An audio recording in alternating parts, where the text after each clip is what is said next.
Hello friends, welcome to my channel Aarambh classes. आज के इस वीडियो में हम लोग बीपीएससी टीआरई के लिए क्लास 6 to 8, 9, 10th और 11, 12th के लिए जियोग्राफी के क्वेश्चंस को आपके साथ सॉल्व करेंगे। इस बुक में एनसीईआरटी के क्लास 6 से लेके 12 तक सभी चैप्टर्स के एमसीक्यूज दिए हुए हैं। इस बुक में BPSC TRE 1, 2, 3, DSSB TGT PGT, KVS TGT PGT, NVS TGT PGT, EMRS TGT PGT में कुल मिलाकर 91 क्वेश्चन पेपर के एनसीईआरटी बेस्ड क्वेश्चंस दिए हुए हैं। तो बिना देर किए चलिए आज का ये वीडियो शुरू करते हैं।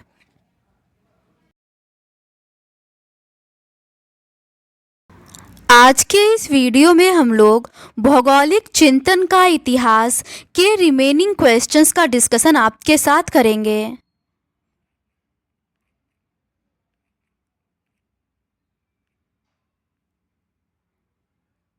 क्वेश्चन 30 तक का डिस्कशन हम लोगों ने इस सीरीज के प्रीवियस पार्ट में कर लिया है। आज हम लोग उसके आगे के क्वेश्चंस का डिस्कशन करेंगे। क्वेश्चन नंबर 31 है, पर्यावरण प्रदूषण ने जन्म दिया। इसका सही आंसर है ऑप्शन डी, उपर्युक्त में से एक से अधिक को। नव नियतिवाद तथा वैज्ञानिक नियतिवाद विचारधारा को पर्यावरण प्रदूषण ने जन्म दिया है क्योंकि इस विचारधारा के द्वारा मानव मानवीय क्रियाएं करके अपने सांस्कृतिक भूदृश्यों की रचना करता है, जबकि नियतिवाद मानव प्रकृति अंतर्क्रिया की व्याख्या प्रकृति को सर्वशक्तिमान और समस्त मानव व्यवहार तथा मानवीय क्रियाओं को नियंत्रक मानकर करती है। मानव अपनी सभी क्रियाएं प्रकृति द्वारा निर्धारित नियमों के अनुसार करता है, जिससे पर्यावरण प्रदूषण नहीं होता है। अगला प्रश्न है, पर्यावरण नियोजन एवं पारिस्थितिकी संतुलन की संकल्पना का विकास प्रारंभ हुआ। इसका सही आंसर है ऑप्शन डी, उपर्युक्त में से एक से अधिक।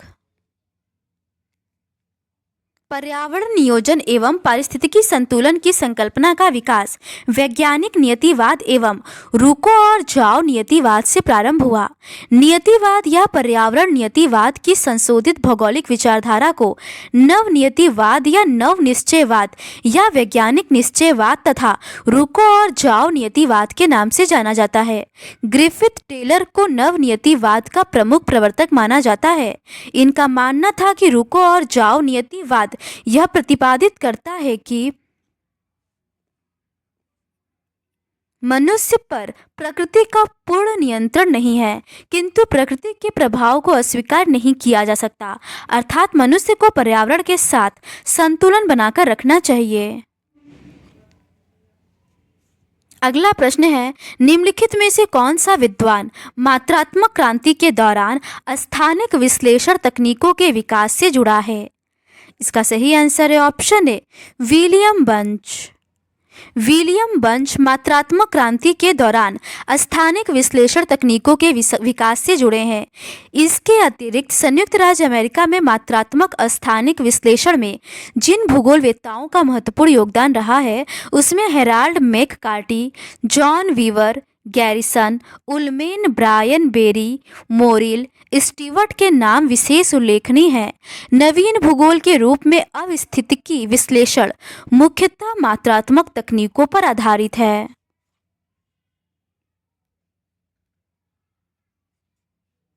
अगला प्रश्न है, भूगोल के विकास में वारेनियस के योगदान के संदर्भ में निम्नलिखित में से कौन सा कथन सही है?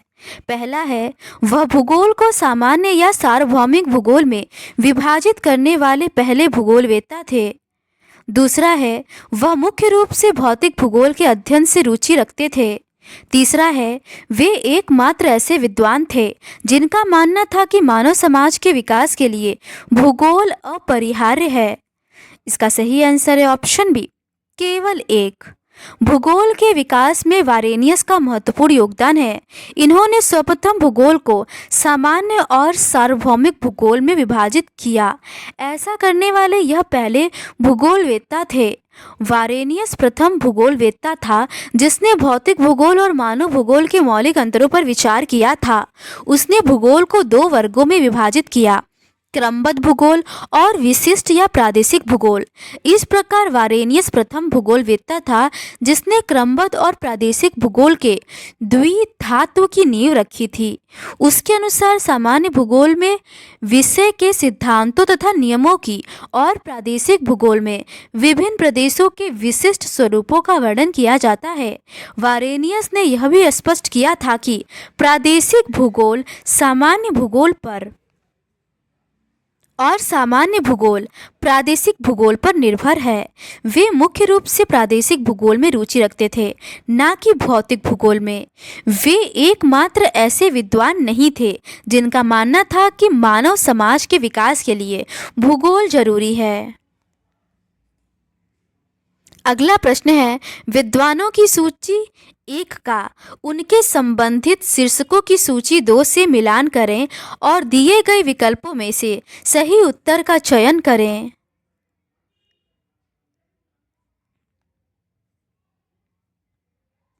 इसका सही आंसर है ऑप्शन बी।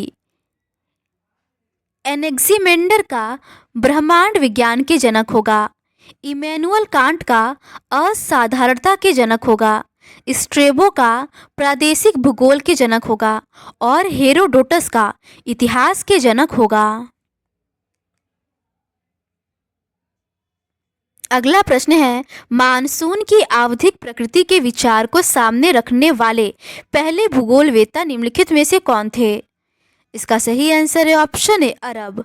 मानसून की आवधिक प्रकृति के विचार को सामने रखने वाले पहले भूगोलवेत्ता अरबवासी थे।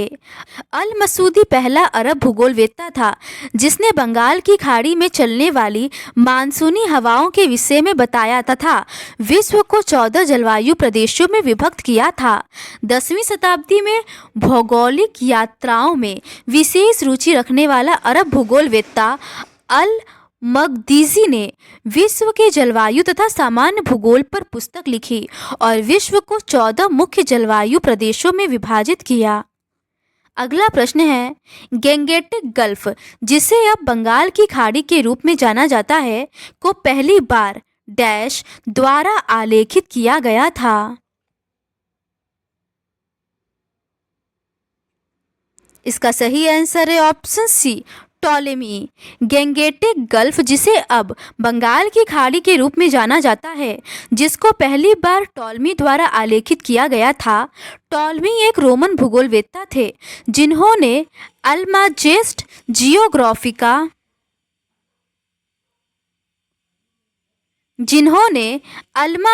जियोग्राफिका ग्रही परिकल्पना और एनेलिमा नामक पुस्तक की रचना किया। टॉलमी ने विश्व के विभिन्न भागों का सुधरे मानचित्र के अनुसार विवरण दिया है।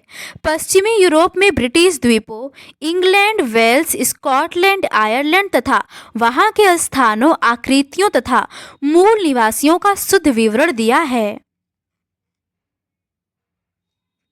फ्रांस, स्पेन, रोम पार जर्मनी, स्कैंडिनेविया तथा समीपवर्ती क्षेत्रों के विषय में उसके विवरण त्रुटिपूर्ण है। यूरोपीय कुछ नदियों के स्रोत सही बताएं तथा वोल्गा नदी को पहली बार मानचित्र में प्रदर्शित किया। उसने मध्य एशिया, भारत, श्रीलंका तथा गंगा खाड़ी को पहली बार प्रदर्शित किया। अगला प्रश्न है, पर्यावरण भूगोल में मनुष्य के धार्मिक विश्वास पर आधारित कौन सा दृष्टिकोण उसे प्रकृति और अन्य सभी प्राणियों से बेहतर बनाता है? इसका सही आंसर है ऑप्शन बी, चमकारणवाद दृष्टिकोण, टेलियोलॉजिकल अप्रोच। पर्यावरण भूगोल में मनुष्य के धार्मिक विश्वास पर आधारित टेलियोलॉजिकल दृष्टिकोण उसे प्राकृतिक और अन्य सभी प्राणियों से बेहतर बनाता है।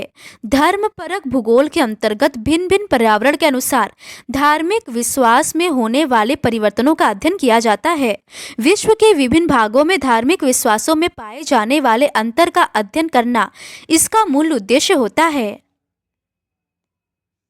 अगला प्रश्न है, निम्नलिखित में से कौन सी पुस्तक इब्न बतूता द्वारा लिखी गई थी? इसका सही आंसर है option C, University of Al Qurain. University of Al Qurain नामक पुस्तक इब्न बतूता द्वारा लिखी गई थी। इब्न बतूता ने अपनी यात्राओं के अनुभवों तथा विभिन्न स्थानों, नगरों, प्रदेशों आदि की विशेषताओं, इमारतों आदि का विस्तृत वर्णन अपनी रचनाओं में किया है। उन्होंने रहला नामक पुस्तक लिखी थी, जिसमें अनेक इस्लामिक देशों की मिट्टियाँ, कृषि, अर्थव्यवस्था, राजनीतिक इतिहास आदि का वर्णन किया है। अगला प्रश्न है, किसने कहा था अंतरिक्ष कोई वस्तु या घटना नहीं है? यह वस्तुओं और घटनाओं के लिए एक प्रकार का ढांचा है, लगभग छोटे कोटरों की प्रणाली या अवलोकन के लिए भरण के समान है। इसका सही आंसर है option C, Immanuel Kant. Immanuel Kant के अनुसार अंतरिक्ष कोई वस्तु या घटना नहीं है, यह वस्तुओं और घटनाओं के लिए एक प्रकार का ढांचा है, लगभग छोटे कोटरों की प्रणाली या अवलोकन के लिए भरण के समान है। इमानुअल कांट 18वीं शताब्दी के अंतिम और सर्वश्रेष्ठ दार्शनिक और भूगोलवेत्ता थे। कांट ने भौगोलिक यात्राएं नहीं किया था, जिसके कारण उन्हें आराम कुर्सी वाला भूगोलवेत्ता के रूप में जाना जाता है। कांट के अनुसार भूगोल विज्ञान की तुलना में एक वर्णनात्मक या वर्गीकृत विषय है। उन्होंने इसके लिए कोरोग्राफी शब्द का प्रयोग किया था, जिसका अर्थ है वर्णनात्मक भूगोल। उन्होंने इतिहास और भूगोल की तुलना करते हुए कहा कि भूगोल सभी समय में रहा है और यह इतिहास का आधार है। अगला प्रश्न है, कोई हिम युग नहीं है जिसके दौरान बर्फ की चादरों ने उत्तरी यूरोप के अधिकांश इलाकों को ढक लिया था। भौगोलिक विचारकों में इस विचार का श्रेय किसे जाता है? निम्नलिखित में से किसने प्रस्तावित किया था कि पृथ्वी विगत हिम युग की विषय वस्तु रही है? इसका सही आंसर है ऑप्शन सी, अगासिस।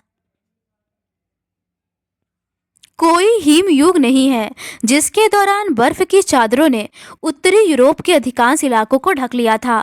इस भौगोलिक विचारधारा का श्रेय अगासिस को दिया जाता है।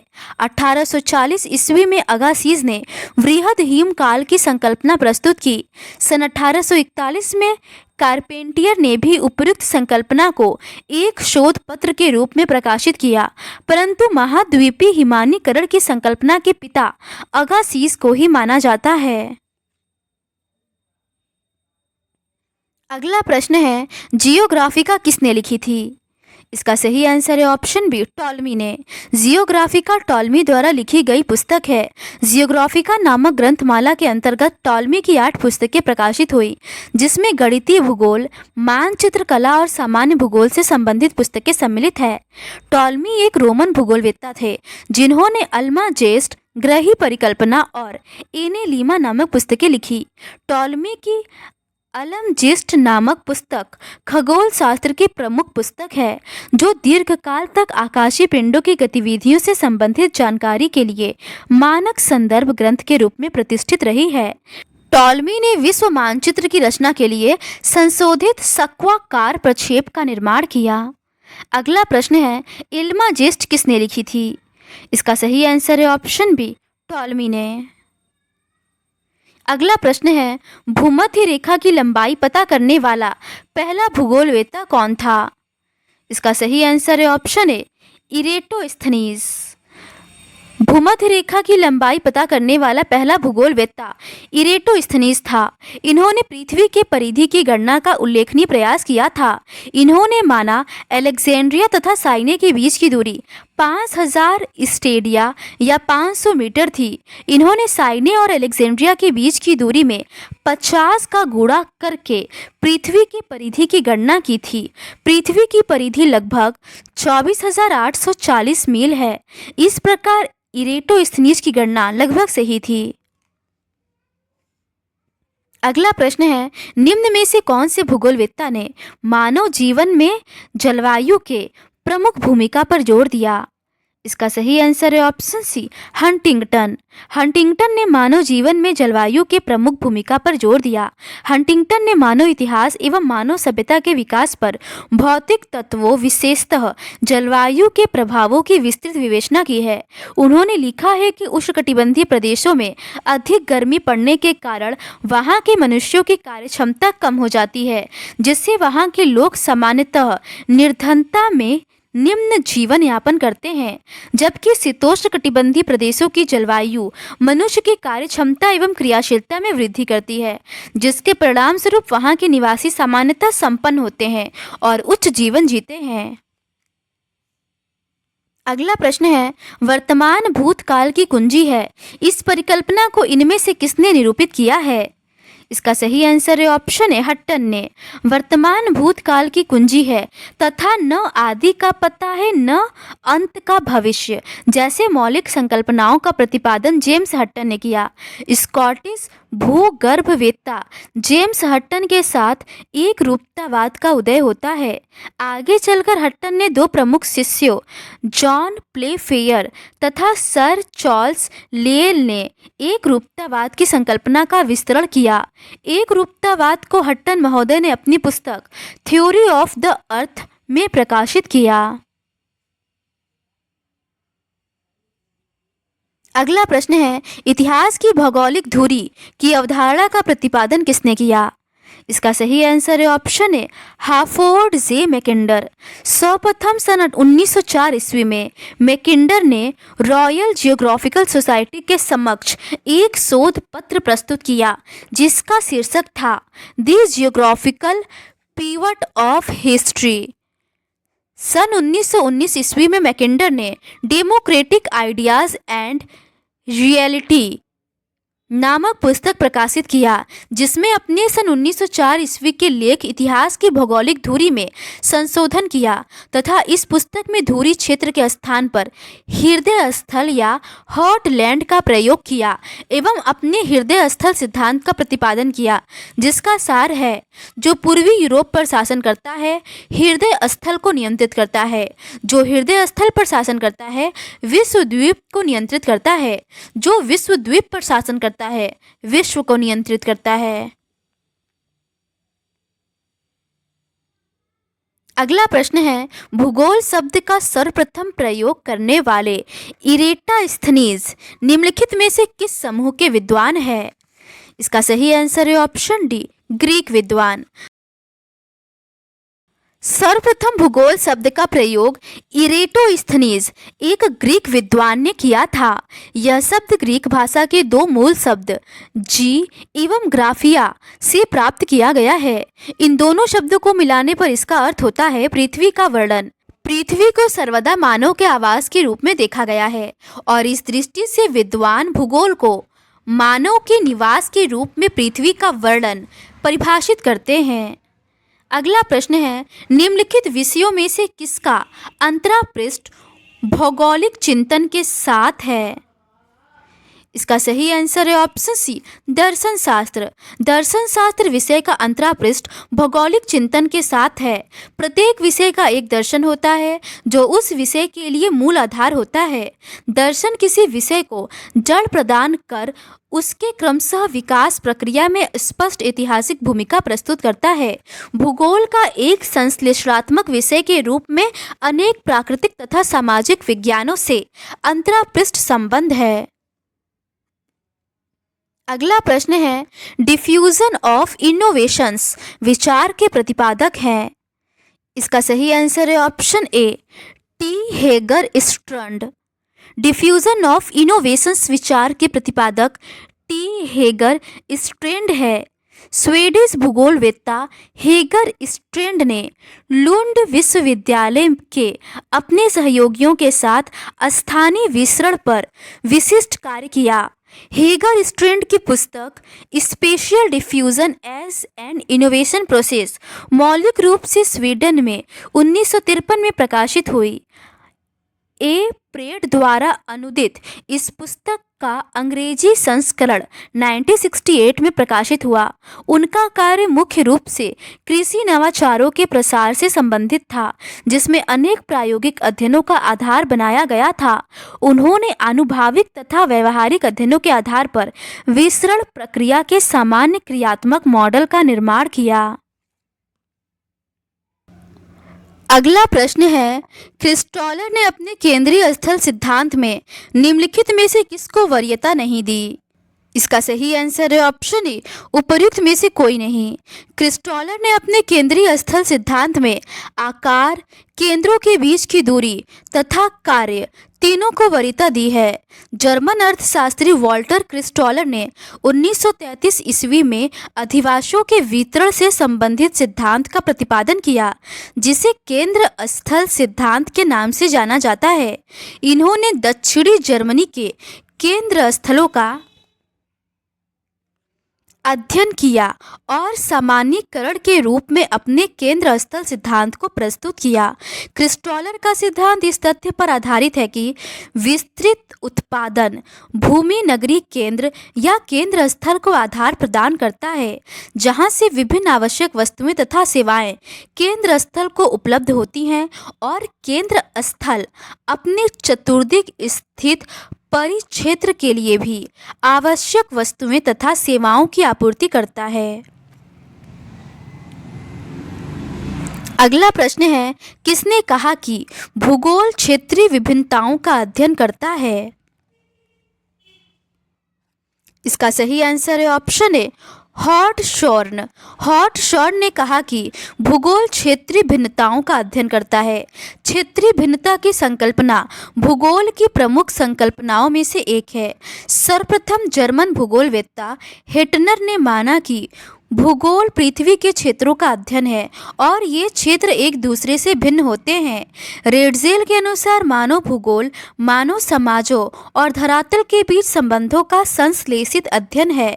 कुमारी सैंपुल के अनुसार मानव भूगोल अस्थिर पृथ्वी और क्रियाशील मानव के बीच परिवर्तनशील संबंधों का अध्ययन है। अगला प्रश्न है, ग्रोथ पोल सिद्धांत के महत्व पर जोर देता है।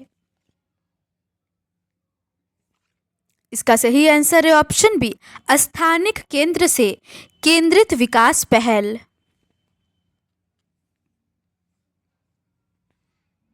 ग्रोथ पोल सिद्धांत स्थानिक रूप से केंद्रित विकास पहल पर जोर देता है। आर्थिक एवं प्रादेशिक विकास से संबंधी विकास ध्रुव सिद्धांत का प्रतिपादन फ्रांसीसी प्रादेशिक अर्थशास्त्री फ्रैंकोइस पेरोक्स ने 1955 में किया था। पेरोक्स के विकास ध्रुव सिद्धांत को एक अन्य फ्रांसीसी प्रादेशिक अर्थशास्त्री बाउडेविले ने संशोधित किया और 1966 में इसे विकास केंद्र सिद्धांत के नाम से प्रकाशित किया। पेरोक्स ने विकास ध्रुव को परिभाषित करते हुए इसे अमूर्त या निराकार आर्थिक क्षेत्र की संज्ञा दी है। बाउडेविले ने अपने सिद्धांत का आधार भौगोलिक क्षेत्र को बनाया और प्रादेशिक विकास केंद्र को इस प्रकार परिभाषित किया है, यह एक नगरीय क्षेत्र में स्थित वर्धमान उद्योगों का एक सेट होता है जो इसके संपूर्ण प्रभाव क्षेत्र में आर्थिक विकास को पुनः प्रेरित करता है। अगला प्रश्न है, वैश्विक रणनीतियों की सूची 1 का विद्वानों की सूची 2 से मिलान करें और दिए गए विकल्पों में से सही उत्तर का चयन करें।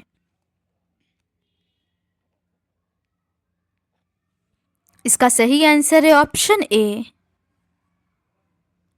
रीमलैंड सिद्धांत का निकोलस स्पाइकमैन होगा। हॉटलैंड मॉडल का हेलफोर्ड मैकिंडर होगा। समुद्र शक्ति सी पावर अवधारणा का अल्फ्रेड थॉमस महान होगा और वायु शक्ति एयर पावर अवधारणा का अलेक्जेंडर पी डी सेवर्स्की होगा।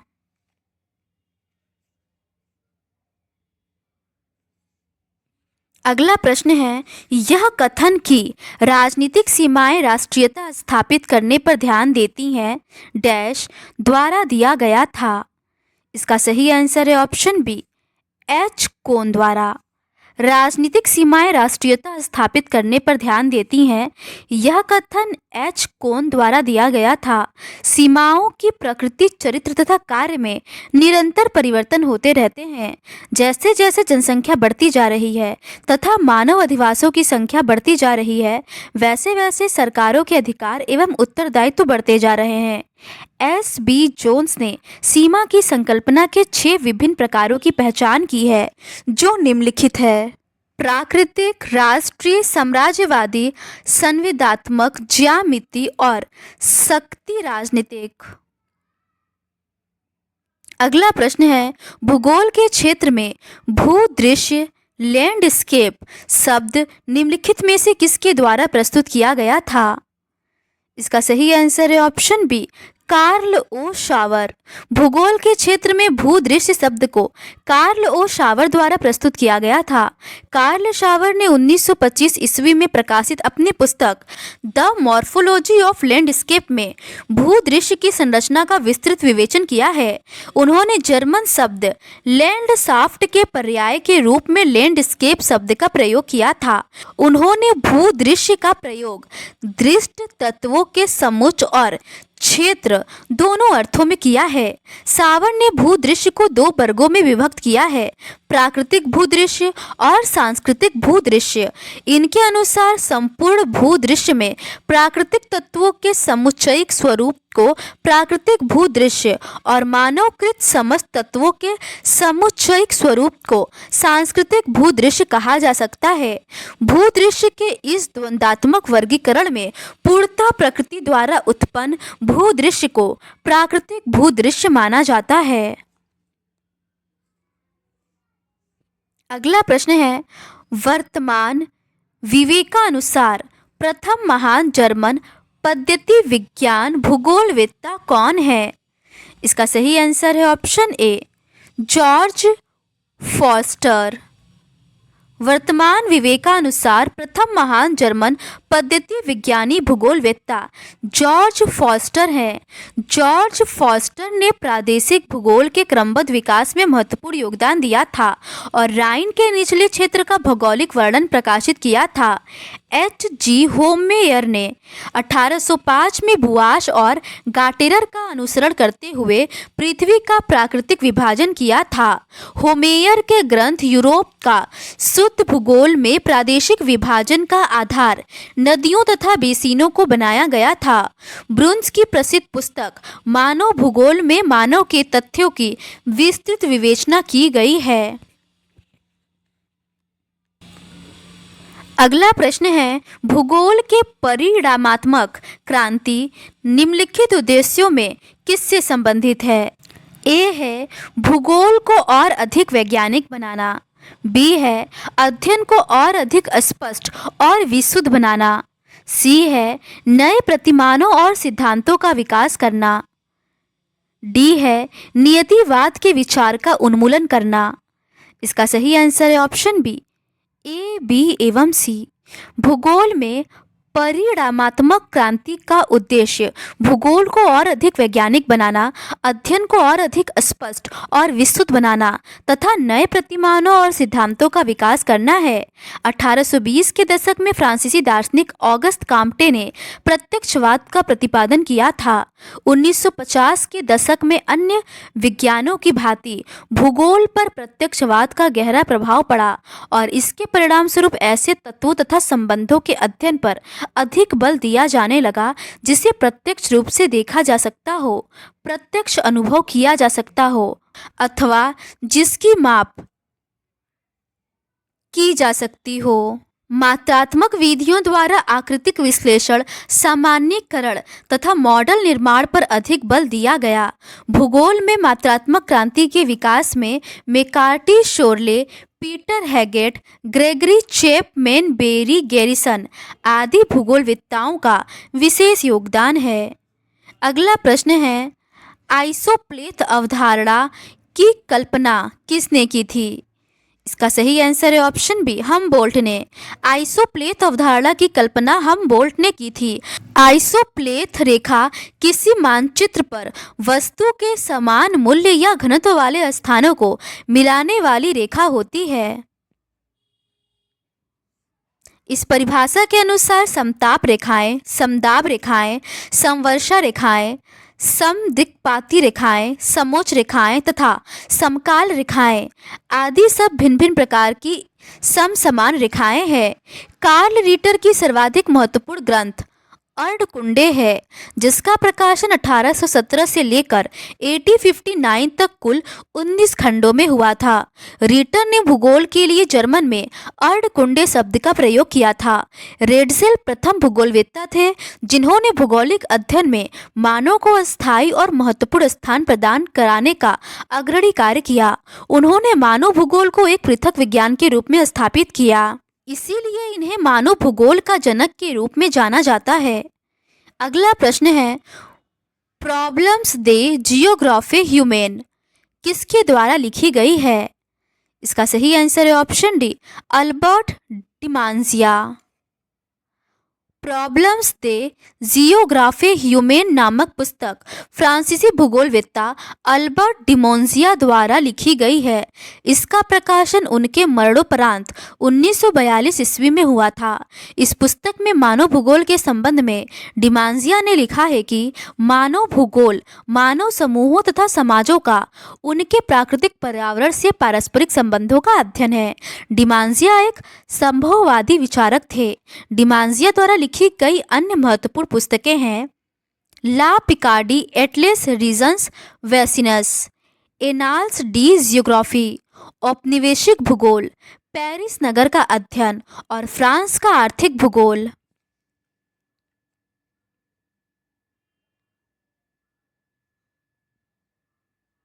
तो आज के इस वीडियो में बस इतना ही। बाकी के रिमेनिंग क्वेश्चंस का डिस्कशन हम लोग इस सीरीज़ के नेक्स्ट पार्ट में करेंगे। अगर आपको ये सीरीज़ पसंद आती है तो please do subscribe to my channel and like this video. Thank you.